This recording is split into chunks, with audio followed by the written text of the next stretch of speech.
Welcome to the Rainmaker Multiplier on Demand, a podcast for leading financial professionals, or rainmakers, and their teams that offer support for securing a successful future. From marketing help to staffing structure, listen and subscribe for actionable insights from advisors and skilled professionals alike. Hey everyone, and welcome to the Rainmaker Multiplier on Demand. I'm your host today, Dave Alison, and I'm joined by a special and timely guest in Glen Pier. Glen, thanks for joining me this afternoon. Thank you. So for those of you that do not know Glen, I think most people at C2P certainly do, because I think, Glen, you joined us like the first year or maybe the within very close to the second year we started C2P. So he's certainly been in the group for quite a long time. Glen is the founder and lead advisor at Infinity Wealth Management. He specializes in tax-efficient, comprehensive wealth management strategies grounded in the bucket plan and the 5 pillars of holistic wealth management. As an Ed Slott Master Elite IRA advisor, which is actually how we first met Glen, if I remember correctly, as well as a certified financial fiduciary, he brings over 25 years of experience to helping families maximize income and secure their legacy. Glen is also dedicated to client education, regularly hosting workshops on tax planning, Social Security, and estate planning. And Glen, I'd also say you're dedicated to advisor education as well, because you're constantly not only at all of our trainings, investing in your own education, but you're doing things like these that are helping out other advisors. So you're such a great, foundational partner at C2P. Thank you. So Glen, today we're going to be talking about leveraging OB3, or as it's more formally known as, to grow your advisory practice. And I was really excited to jump on. As you're well aware, I got a chance to catch up with you last week. And, for me, like, my nose has been down just kind of grinding on learning every tactical element of OB3 and thinking about how we can educate our advisors and how they can use these strategies to help their clients. But when I got a chance to talk to you on the phone, I was just like thoroughly inspired by the stuff you were doing within your business, with your advisors, within your community, just kind of the mindset that you had around this. I shared a message with our executive team just on how fired up you were, and appreciate you jumping on here to share with some other advisors the way you're looking at this opportunity, and then some of the things that you're doing to capitalize on it. So again, thanks for that, Glen. Yeah, you bet. Thank you. All right. So let's, I guess, kind of start with the fact that I think that most advisors at this point are no stranger to how impactful the One Big Beautiful Bill has been in the world of finances and taxes. So, Glen, I guess to start, share how and when you sensed this bill was going to be big for your clients and for your prospects, and, why advisors should be talking about this now and taking advantage of the opportunity to educate people and really set themselves apart. Yeah, it's an incredible planning opportunity. I think for me, when I just heard that, the 2018 Tax Cuts and Jobs Act was getting extended, I started to get excited then. I'm thinking, wow, we're going to have a longer planning window. The tax rates are going to be, locked in for a longer period of time. Plus, there was some added pieces. It just really made me feel like, hey, this is going to be, the planning opportunity that we haven't had in a long time. Yeah, I think, as you're well aware, and we talked about, a lot of times these big tax reforms, sometimes they only come around once in a decade, maybe twice in a decade. We obviously, as you mentioned, saw, the 2017 Tax Cuts and Jobs Act get implemented in 2018. Here we are in 2025.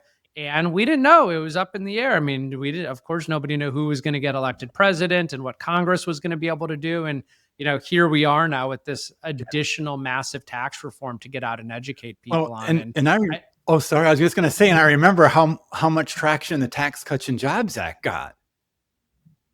I mean, that was the whole reason for me when I started building the tax management journey, it was like a light bulb went off. This is going to be such a huge opportunity. And you were sharing with me kind of a similar mindset you've started to take even in OB3, where you're out just talking to people, right, about the potential changes this could have on their financial situation. And are they looking at how OB3 could impact them to potentially reduce taxation and help them optimize their wealth? And Glenn, I'd ask you, if you talk to 10 people or bring that up with 10 people, what's kind of the outcome the majority of the time?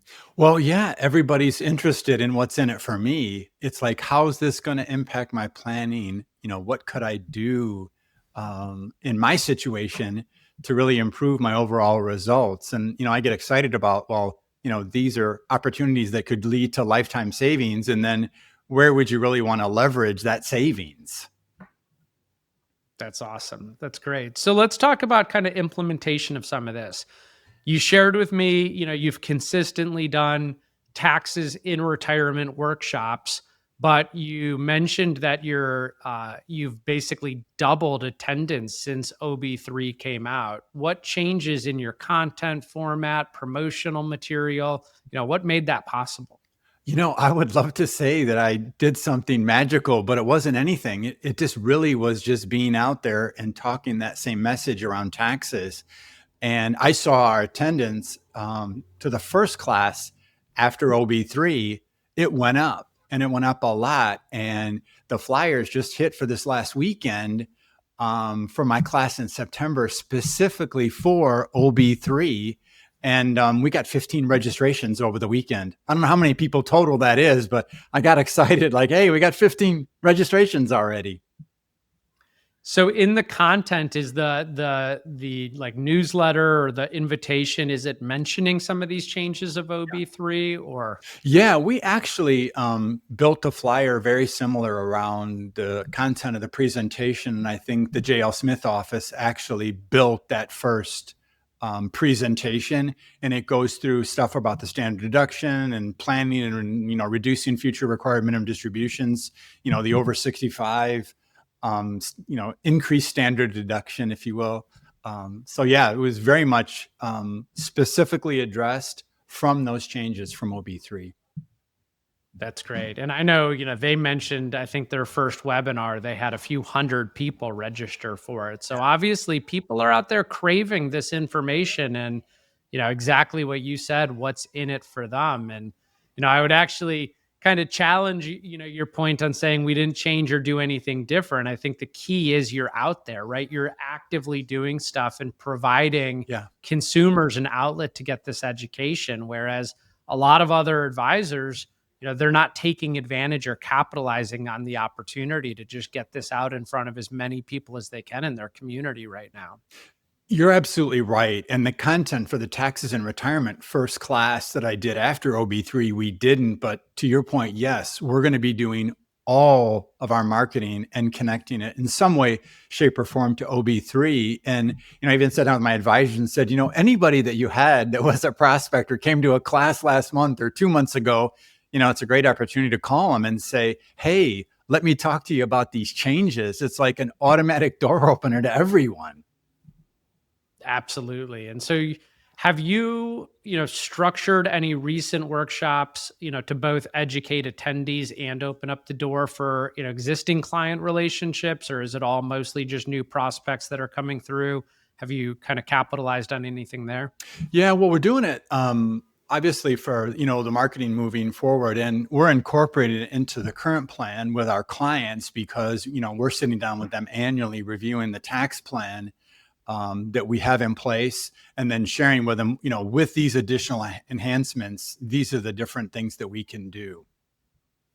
That's awesome. So from a content perspective, like, are there any aspects of OB3 that clients have been most interested in learning about? Any kind of hot buttons or topics that are creating confusion that have really resonated in terms of how you're driving messaging? The increase in the over 65 standard deduction was a big question that a lot of people had. They also asked about the QBI and the continued effect, for reducing taxation for the small business owner. The Trump child account thing had a few people asking about, well, how does that work? And some details about that. And, really there's kind of almost something in it for everybody. Yeah, there really is. And I think there was some miscommunication also. I know I got on an email chain from AARP that said, good news, Social Security is no longer taxable. And like, Oh, that's clearly not the case.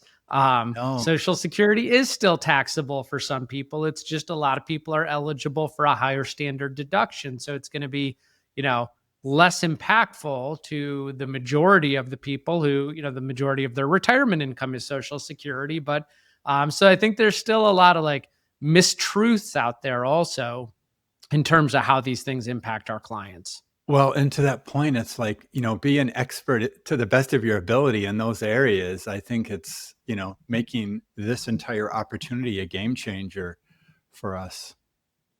Absolutely. So from a marketing perspective, I know you talked about workshops. Any other channels or tactics that you found to be most effective for promoting these focused workshops? No, we're getting ready to plan some things for fourth quarter on some social media campaigns and some email campaigns. We actually are in the process of wanting to do a little bit as far as sending out to prospects and clients a specific email addressing this. But I think for us, looking forward and backward, as I mentioned, calling people back, and we've just had a great success of calling people and being able to book another appointment with them to sit down and discuss the OB3 and, what could be done to, help them move forward in some way. So you'd say that's helped, re-engage maybe people that maybe they've fallen off a little bit or they've slowed down through the process. It's just a great, action campaign that I think any advisor could look at their entire CRM and say, who have I talked to that maybe I want to reignite the conversation with and bring some value and some ideas based on this large tax change? It really has. And we've rebooked appointments. It's almost like there's just like nobody you couldn't call that you couldn't get an audience with and get them engaged and start talking with you about it. And then from there, find out what fell off last time or why they didn't move forward or what it was. And so much of the time, as it's just timing. It is. And, I think it's using that as creating a sense of urgency. I was guilty of this. This just happened to me last week. I was brought in on a joint case by another one of our advisors who was meeting with a pretty high net worth business owner. And the advisor had all of the stuff mapped out for the individual kind of assets, retirement plan, bucket plan. But this guy had a lot of complexity going on in his business. He had an S Corp. It was distributing like $7 million or around $7 million of income.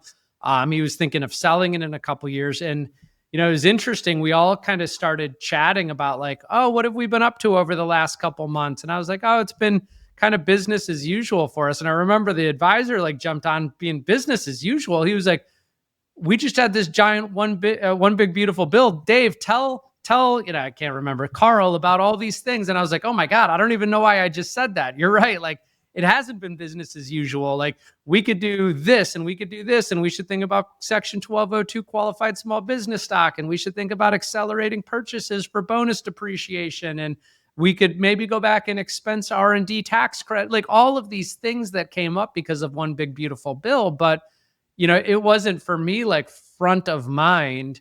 And that was actually what kind of got me remotivated after chatting with you, Glenn. Like you had shared, you and your team set some intentions for the year of, I think it was like collecting $50 million of new assets. And you had shared like you were so excited with all these opportunities for OB3 that you might go and double that intention and try to, get $100 million, and that, you might not have many of these massive tax reforms, in the kind of remaining part of, the time you want to spend working as hard as you are right now. So talk a little bit about that and maybe what some other advisors who aren't leveraging this stuff might be missing out on in terms of what they could capture in their business. Yeah, to me, this is just the perfect opportunity. I remember, how everything shifted with Tax Cuts and Jobs Act. And I felt like, oh my God, I finally have an audience. Everybody's talking about it. You can't turn on the TV or read a newspaper where, someone's not sharing about it. And with all that attention on it, it really focuses,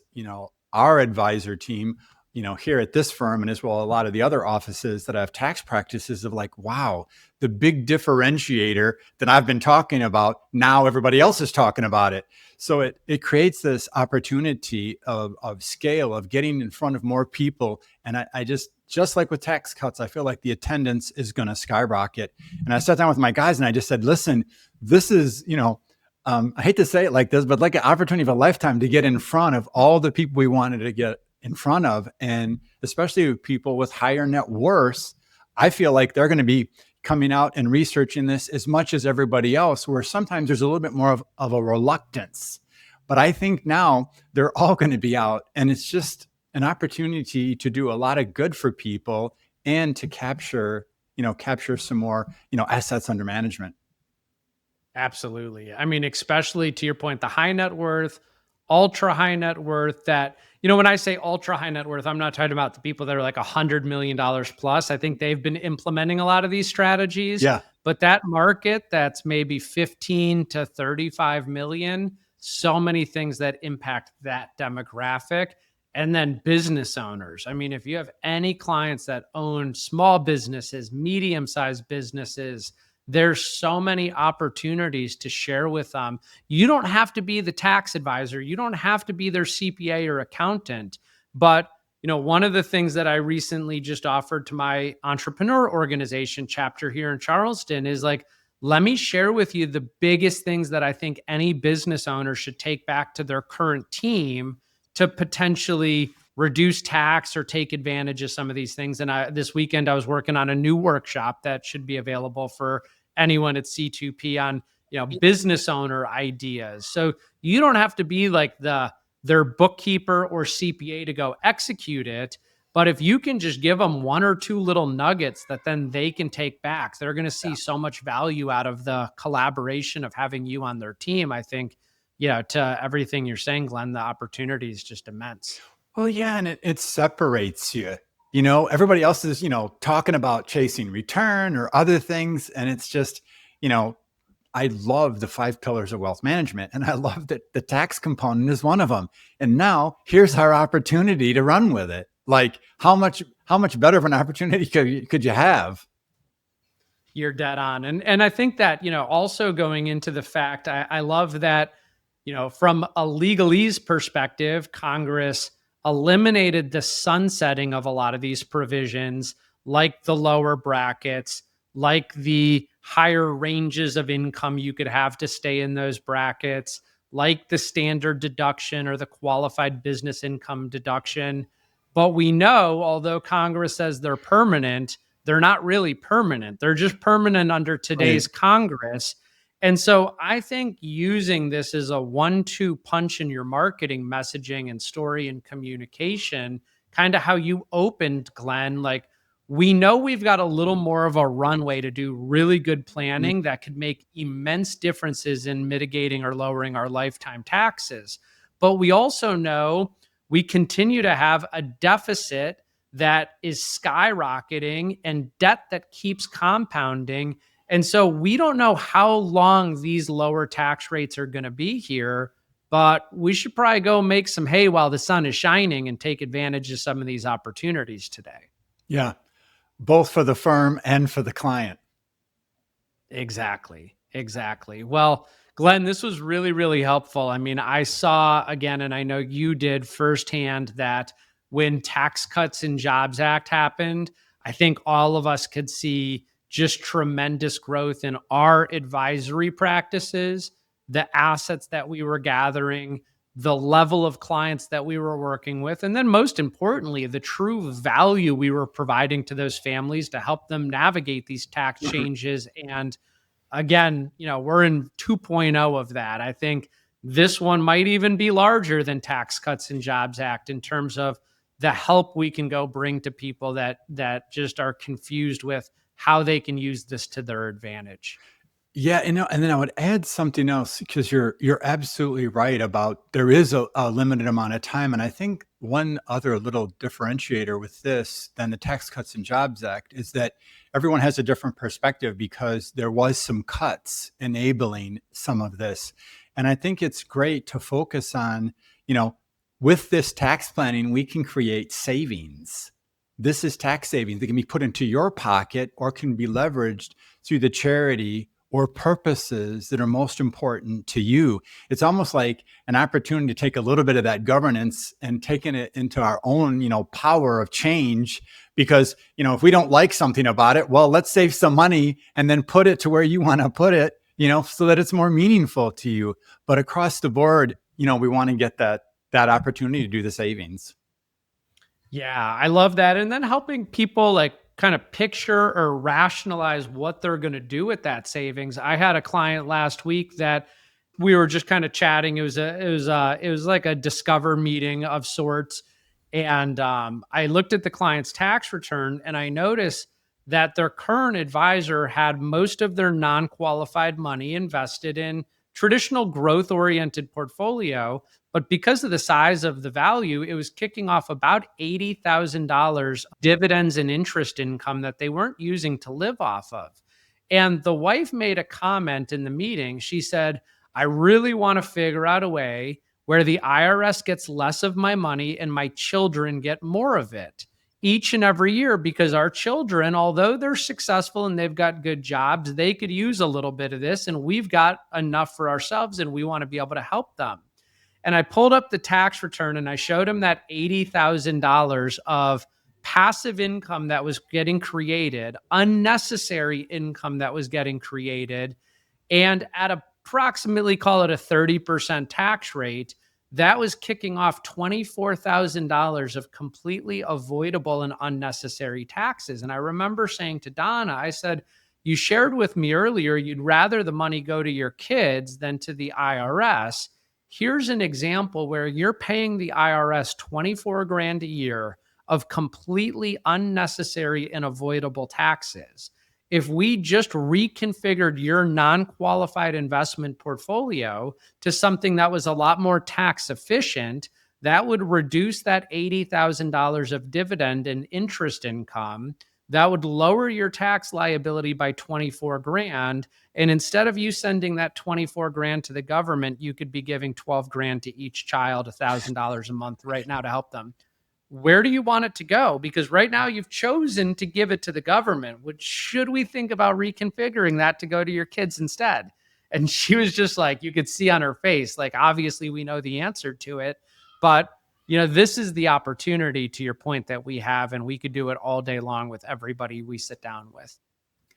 Wow. And thanks for bringing that up, because I meant to share something about that too. Because when you were talking about the whole 1-2 punch thing, I think of that for me as the 1-2 punch of the OB3 and custom indexing.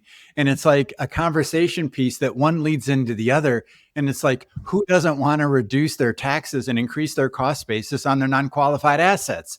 It's like, what? Right. So it's just a really perfect opportunity. Basis management. That's another one. Well, Glen, thank you so much for joining us today. It's always a pleasure to get to catch up and chat. I know all the other advisors will find this helpful, just hearing what you're doing, and hopefully get them motivated to get out there and tell the same story to their community, get in front of people and show them how we make a difference. So thanks so much for being here. You're welcome. Thank you. And if I can help any of the guys out there, I'll know they can reach out. So awesome. Thanks so much. You bet. Take care, everyone. We'll see you on the next episode. Thanks for tuning in. This podcast was brought to you by C2P, an organization whose purpose is to educate, train, grow, and support holistic financial advisors so families can achieve true prosperity. Never miss an episode by subscribing now to discover new resources and strategies. Visit c2penterprises.com to learn how we can help scale and secure your business. At the time of delivery and any subsequent publishing, information was deemed reliable, but is subject to change by the time of listening or viewing. The contents of this piece include options and projections of C2P, are subject to change, and are for informational purposes only. The information provided in this presentation is not intended to be individual investment, tax, or legal advice.